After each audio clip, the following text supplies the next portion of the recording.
Good morning, New Zealand. It's the 21st of May and this is Daybreak.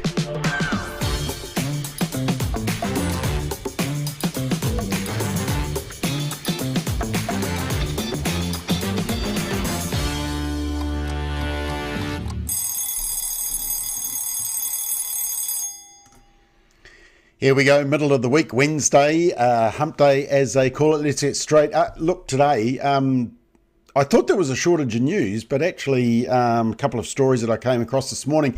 And if you're very good, I want to play you a couple of videos to end the session. You know, at school where they said, we'll play a video if you're very good in class today. Well, I got a couple of clips. I'm not sure how you'll feel after you see these clips because they involve Hillary Clinton, Jacinda Ardern, and Chloe Swarbrick. So, yeah, you can look forward to those clips at the end of the session. Anyway, the media this morning have got this article, 170 formal complaints from schools to Ministry of Education about school lunches. Now, fortunately, they put in the first month because that's quite an important qualifier, the first month, which was, remember, back in February. It's gone very quiet on this whole issue, hasn't it? The media have been very quiet, and that's probably because they've actually fixed most of the issues. But as I read this, the interesting thing is, yes, there was 170 formal complaints, but they were from 93 schools.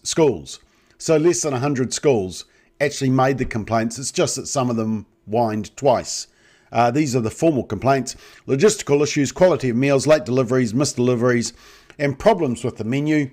Labor says it's a hugely important issue. But the fact of the matter is, it seems to be working now. We're into what? May, middle of May, getting towards the end of May. And so it's February, March, April, May, 4 months, and they seem to have got it fully sorted. And of course, they're saving the taxpayer, what is it, $120, $130 million, which can be put on other important stuff as well. So, yeah, I think they're just trying to regurgitate an issue that has actually been sorted. Article appeared in the Post earlier this week, and it's the Druggie Foundation talking about the meth surge. Now, there is a meth surge. Here's the latest graph, and as you can see there, boy, that meth use has really increased. It's still relatively low. Fortunately, not a massive amount of New Zealanders are using meth, but the use is increasing. The cartels are coming into the country, as we know.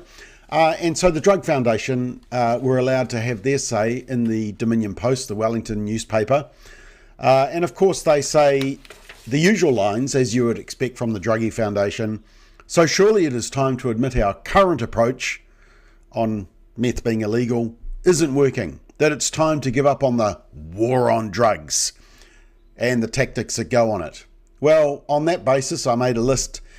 On the basis that there is still a problem and sometimes it gets worse, is we should give up on the war on murder, the war on sexual assaults, the war on child abuse. Heck, we should give up on the war on bullying. As I told you 2 days ago, we've got one of the worst rates of bullying in the OECD. Should we give up on the war on bullying? The war on underage sex? On underage drinking, on the war on driving without a license, because we know a lot of people are doing that. Heck, we should give up the war on returning library books and chasing up overdue library books. I would really appreciate that particular one. But of course, this is the line that the Druggie Foundation always pushes, and then they finish with that they've got to address the elephant in the room. What is the elephant in the room? Well, it's the fact that we make drugs, harmful drugs, illegal. The Misuse of Drugs Act. And they say not only has it failed to reduce drug use, but its punitive approach and ceding of all control to the black market has caused immeasurable harm and suffering over 5 decades. To the Druggie Foundation, look at Colorado. They legalised cannabis, and what's happened? The black market is still there. The black market doesn't go away. You just increase demand. And never take the Druggie Foundation seriously. Just a reminder, this is what they were putting into schools regarding meth use. This is for students. Talking about when taking meth, eat something every 4 or 5 hours, brush your teeth. If you want to sleep, don't use it after 3 p.m. Don't mix it with other drugs. They also had advice about glass pipes and injecting. But look at the number 10. Meth is illegal. Oh, thanks. It's also illegal to own a pipe. Excellent advice. So be discreet and only keep less than 5 grams for personal use. Yeah. So take the Druggie Foundation with a grain of salt. They are part of the problem. They don't have the solutions. Interestingly, I actually did a Family Matters with Bob Pennell, who was over as part of the Drug Detection Agency 20th anniversary, and had an interview with him about methamphetamine. He is an expert in this area and really worth an interview on that one. Interesting article in the New Zealand Herald. It was an op-ed about the delusion of pornography's harmlessness. And it says, despite significant evidence that a deluge of pornography has a negative impact on modern society, there is a curious refusal to publicly admit disapproval of it. This is by a senior fellow at the American Enterprise Institute. I'm not sure whether it's conservative or liberal, and it was in the New York Times. But they talk about the problem of pornography and the number of websites, and they quote a woman called Sophie Gilbert, who's written a book, Girl on Girl, How Pop Culture Turned a Generation of Women Against Themselves. And it basically talks about female objectification and hyperexposure through the porn industry.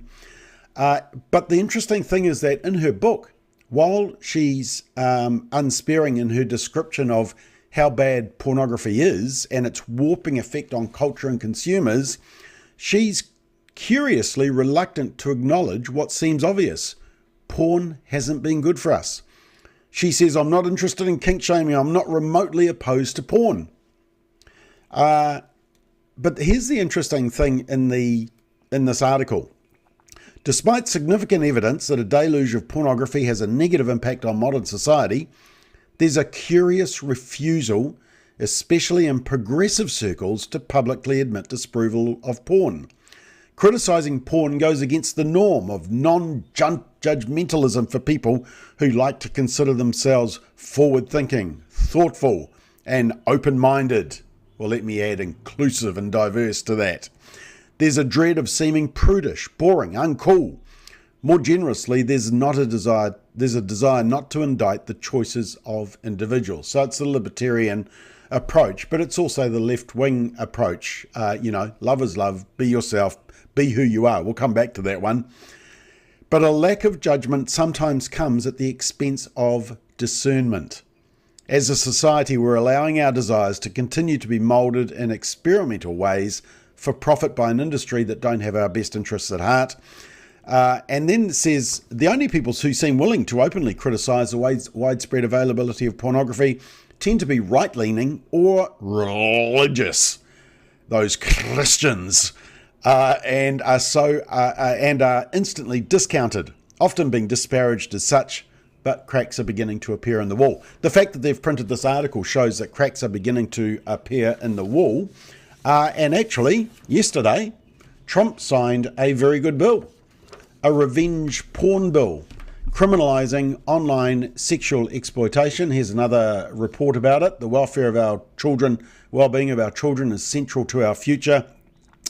And it had bipartisan support. So Democrats and Republicans supported it. Only 2 out of 411 House representatives, both Democrat and Republican, didn't agree with it. So 409 to 2. That's a pretty good vote.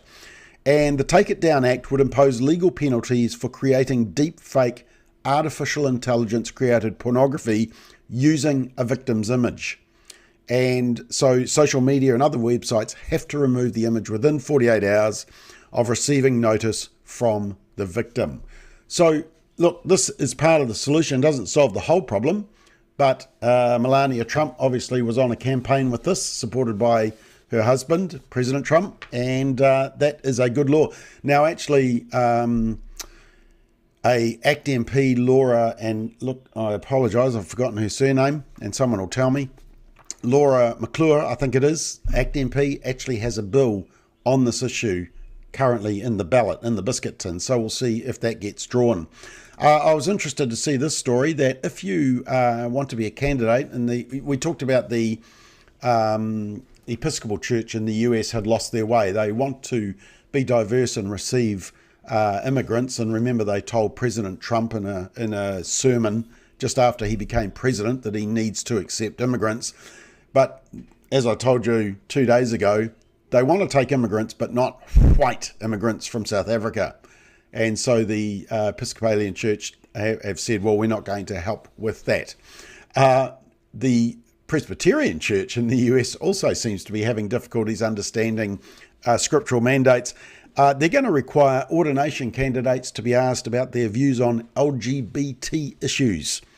It was put forward by the theologically progressive, I would say theologically confused, group called Covenant Network of Presbyterians, and they want a more comprehensive examination of candidates because that will benefit LGBTQIA plus people as well as those from marginalised groups as they hear more where they stand with those who would serve amongst them. And they actually have an amendment which has added gender identity and sexual orientation to the anti-discrimination statement. Look, they shouldn't be discriminated against. We agree with that. But we should also be teaching biblical standards around being created male and female and biblical sexual morality. But anyway, that's an interesting trend. Right. Just before I show you some videos, a group of trans women staged a topless protest outside the Scottish Parliament, and that's because of the UK Supreme Court case that said that sex is biological, male and female, and because of the Scottish Government's response saying that we accept that Supreme Court decision. And so a group of trans women staged a topless protest. Think about it. Trans women are dudes and they're going topless. Nothing to see here. Absolutely nothing to see here. Excuse me. I'll take my shirt off. It won't look pretty. But basically that's the same type of protest. Right. Just before we finish, I do have a couple of clips to show you. Sorry to show you early in the morning. The first one is I forced myself to watch, and I was able to watch it at speed on YouTube, Jacinda Ardern's speech at Yale earlier this week. And let's just have a quick look at what she has to say. It's the usual buzzwords. But as I sat down to pen these words, that suddenly didn't feel enough. Not when the world, over the course of a few short months, moved from tumultuous to an all-out dumpster fire. Dumpster fire, just in the last couple of months. What happened a couple of months ago? Oh, that's right, you US President. The daily reminder of climate change that bangs on our door but falls on deaf ears at the highest echelons of power. Challenges to rules around trade, increases in migration. Trade, migration. Ooh, who does that relate to? And a decreasing regard for civil rights and human rights, including the right to be who you are. The right to be who you are, those beautiful buzzwords. Except, of course, the right to be who you are, except if you're in the womb, Jacinda. Not to mention an environment rife with mis and disinformation fueled. I love that misinformation, disinformation. Not what I would characterise as polarisation, but entrenchment. When the Universal Declaration of Human Rights was presented to the UN, it was one of America's great wartime leaders, Secretary Marshall, who cautioned that not only does the systematic and deliberate denial of basic human rights lie at the root of most of our troubles, but they have repercussions. Oh yes, they have repercussions because the unborn child is killed in the womb and the disrespect for life continues. And that's why we have high child abuse rates, disrespect for the elderly. That's why we have euthanasia. It all starts. So Jacinda, you got that particular bit right. Another person you just have to have a little listen to is Hillary Clinton. Now, in 2016, she could have become President of the United States, but thanks to Donald Trump, she didn't. Here's what she had to say earlier this week. She's got a major problem with the natural family, with society's concerned about the lowering birth rate and wanting to have more children. This very blatant effort to basically send a message, most exemplified by Vance and Musk and others, that, you know, what we really need from you women are more children. And what that really means is you should go back to doing what you were born to do. Yes, Hillary, only women can have children, by the way. Yeah. Which is to produce more children. Yeah, correct. And they're talking about, you know, cash benefits for the more children you have. This has been tried, by the way, in other countries, and it has not worked.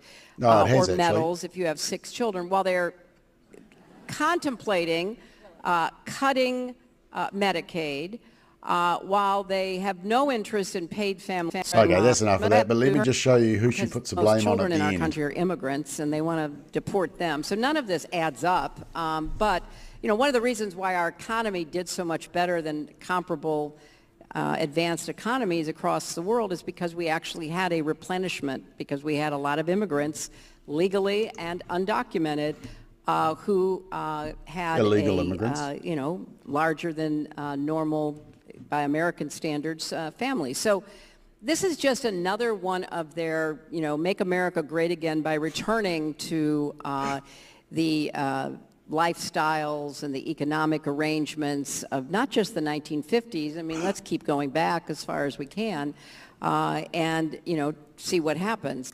Okay, yes, not happy with the traditional values, Christian values, and yeah, very worried. Anyway, look, I thank Donald Trump. She could have been president in 2016.